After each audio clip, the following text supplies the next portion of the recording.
The day my carotid artery tore, I went from a functioning adult to someone who couldn't even lift a cup of tea. I'm Duncan, and what started as a carotid artery dissection became a stroke that changed everything. One side of my body simply stopped working. The paralysis was complete, and suddenly I found myself facing months in hospital. The first days in hospital were a blur of fear and uncertainty. I remember lying awake at night wondering if I would ever move my arm or leg again, starting from absolute zero. Every day was a battle. Simple tasks like squeezing a stress ball or lifting my foot an inch felt like climbing a mountain. The hardest part wasn't the medical procedures or the endless tests.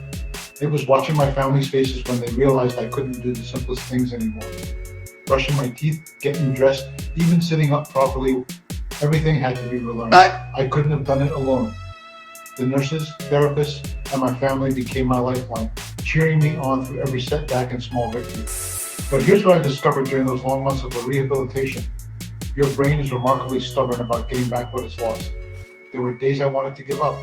Once, after a week with no progress, I broke down in tears.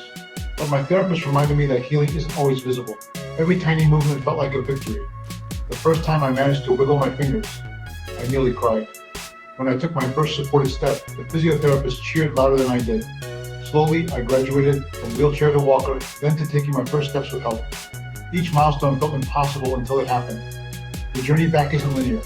Some days you feel like you're making progress, others you feel like you're sliding backwards. But each small win builds on the last one. Today I'm walking again. Not perfectly, not like before, but I'm walking. If you're facing something similar or supporting someone who is, remember this, recovery isn't about getting back to who you were. It's about discovering who you can become. I'm grateful for every person who stood by me and for the chance to walk again. If you're on this journey, know that hope and persistence can take you further than you imagine.